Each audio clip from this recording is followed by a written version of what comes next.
सत्य को खोजने वाले सभी साधकों को मेरा बहुत प्यार। अभी थोड़ी देर पहले ही एक लाइव किया जिसमें निराशा के बारे में बोला, तो उसके बाद थोड़ी सी बात और समझ में आई। बहुत से लोगों के प्रश्न होते हैं, हम अपनी पत्नी को नहीं ला पा रहे इस लाइन में, हम बच्चों को नहीं ला पा रहे, हमारे माँ बाप नहीं ला रहे आ रहे। तो उसके बारे में थोड़ा सा कुछ समझ में आया। देखिए, कोई किसी को कहीं नहीं ला सकता ना ले जा सकता। आपकी प्रॉब्लम ये है कि भूख लगने से पहले आप खाना दे रहे हो। कोई मर्ज पैदा ही नहीं हुआ, दवाई पहले देनी शुरू कर दी आपने। आप देखिए, कोई भी बच्चा हो अपने घर में, आप उससे कहो पूजा पाठ कर ले, ईसाइयों की चर्च चला जा या मस्जिद चला जा, वो भागेगा, क्योंकि उसको उसमें रस ही नहीं है। आपके धर्म कर्म कांडों में उसकी कोई रुचि नहीं है। क्यों नहीं है? क्योंकि अभी उसको वो मर्जी पैदा नहीं हुआ, अभी तो उसने जीवन जीना शुरू ही नहीं किया, अभी तो परेशानियों में घिरा ही नहीं। आप देखते हैं ना, जब एग्ज़ाम आने वाले होते हैं, अचानक से बच्चों के दिमाग में मंदिर मस्जिद गुरुद्वारे का क्रेज़ बढ़ जाता है, क्योंकि उनको लगता है कि अब समस्या में घिरे, अब परमात्मा कैसे पार कराओ। तो जाने लगता है, जब तक रिजल्ट आएगा खूब शिवलिंगों पे दूध चढ़ाएगा, मस्जिदों में 5 वक्त की नमाज़ पढ़ेगा, क्योंकि उसे लगता है कि तू फंसा और तुझे निकालने वाला बस वही है। कुछ बहुत बिरले ऐसे होते हैं जो पूरी तैयारी से होते हैं, उन्होंने कहा कि हम तो कर ही लेंगे। हम भी पूरी तैयारी से रहते थे, लेकिन और मेरा तो था कि मैं बचपन से ही थोड़ा सा पूजा पाठ में ज़्यादा था, पता नहीं क्यों, लेकिन उन दिनों फिर भी कुछ थोड़ा सा मतलब सीरियसनेस बढ़ जाती थी। पूजा शुरू से ही मेरी लंबी रही, लेकिन उन दिनों कुछ अजीब सा मतलब एक कंसंट्रेशन ज़्यादा होता था कि नहीं करना ही है। छोड़ता तो मैं वैसे भी कभी नहीं था,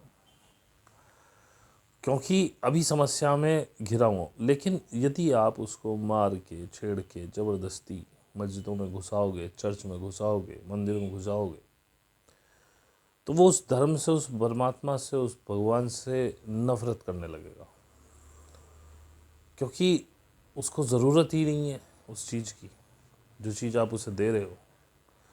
अरे उसे खिलने दो, घूमने दो, फिरने दो, समाज में जाने दो, समाज की कहानियाँ देखने दो, फंसने तो दो।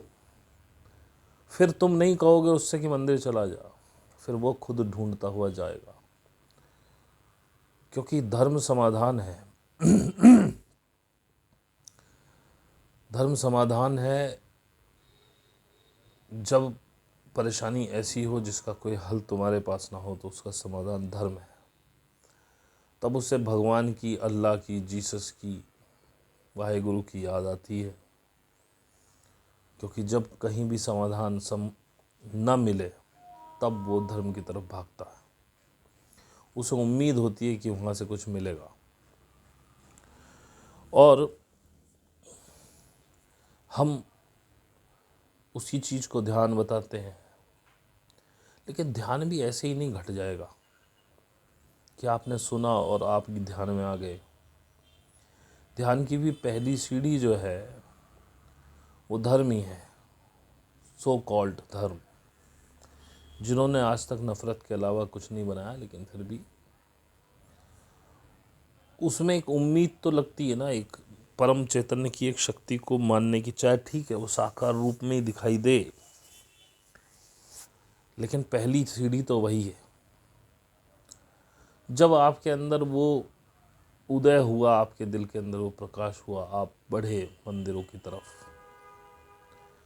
अब जिनकी आत्माएं काफ़ी जन्म ले चुकी हैं, परिपक्व हो चुकी हैं, इससे उन्होंने सबक ले लिया है, उनको ध्यान एकदम समझ में आ जाता है।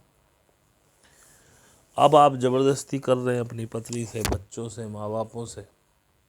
ठीक है, वो उम्र में आपसे बड़े हो सकते हैं या छोटे हो सकते हैं, हो सकता है उनकी आत्मा बहुत नई हो। अभी अपने साइकिल्स पूरे ना किए हूँ।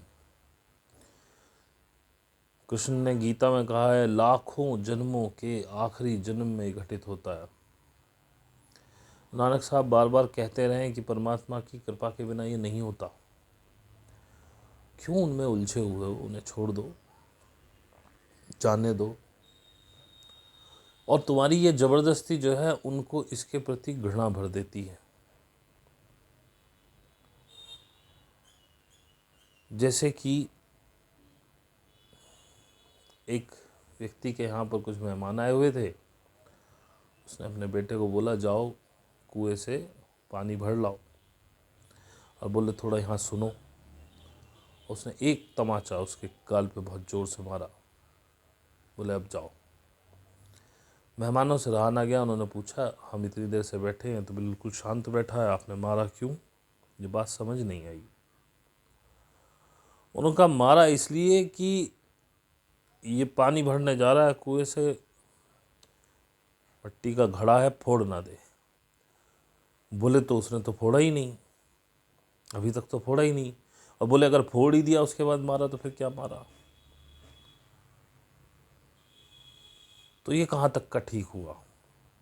बोले अब नहीं फोड़ेगा, लेकिन अगर मनुष्य होगा तो फोड़ देगा, क्योंकि जो कर्म उसने किया ही नहीं उसकी सज़ा मिल चुकी है। अब तो फोड़ ही दे, अब क्या सज़ा मिलेगी? पिट तो चुका ही।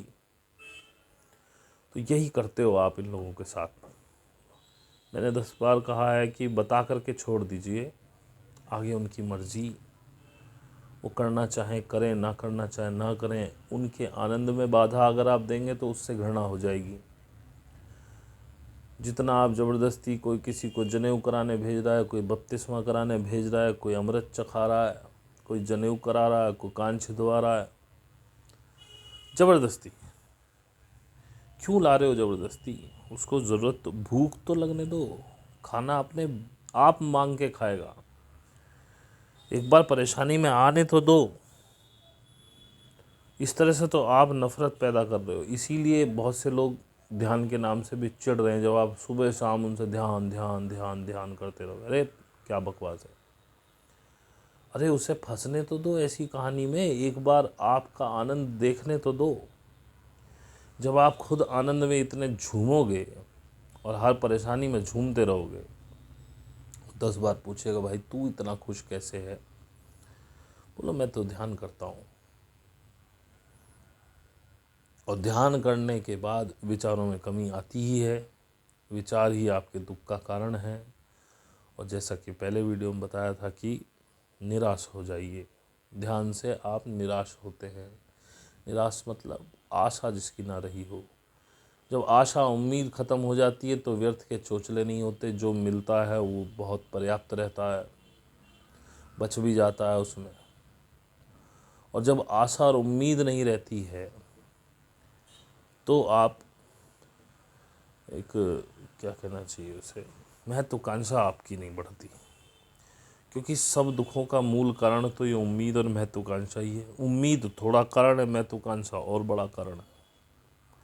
महत्वाकांक्षा भी उम्मीद से ही पैदा होती है। उम्मीद का ही बाई प्रोडक्ट महत्वाकांक्षा है। और जैसी उम्मीद महत्वाकांक्षा में बदल जाए, बस आप हो गए पशु। अब आपको वो सब चाहिए ही चाहिए। तो किसी को ज़बरदस्ती ना करिए। अगर आप ज़बरदस्ती करेंगे तो आप घृणा ही पैदा करेंगे, चाहे ध्यान के लिए, चाहे मंदिरों के लिए, चाहे मस्जिदों के लिए। सहज में जाने दीजिए उनको, अपनी सहज ज़िंदगी जीने दीजिए। माथे पे तिलक नहीं लगाएगा तो ब्राह्मण नहीं कहलाएगा, क्योंकि जो माथे पे तिलक रहा है वो भी ब्राह्मण नहीं है। ब्राह्मण की परिभाषा है जिसने ब्रह्म को जाना हो। कोई भी ब्राह्मण हो सकता है।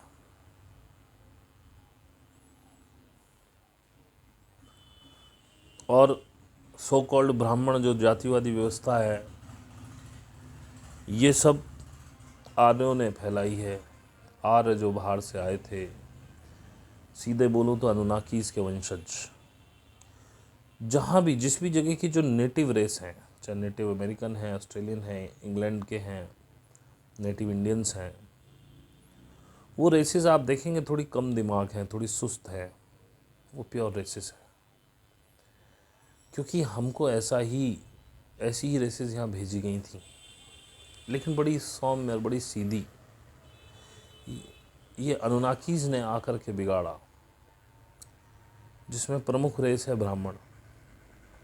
आप देखेंगे कि ब्राह्मण हमेशा डोमिनेट करता है, दिमाग थोड़ा तेज होता है।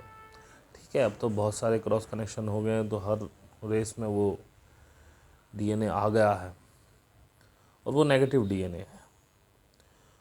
अब किसी किसी व्यक्ति का नेगेटिव डीएनए बड़ा हो जाता है, किसी का कम रह जाता है। मैं भी ब्राह्मण हूँ, मेरे अंदर भी नेगेटिव डीएनए है, और कहीं कहीं बड़ा क्रूर हो जाता था मैं भी,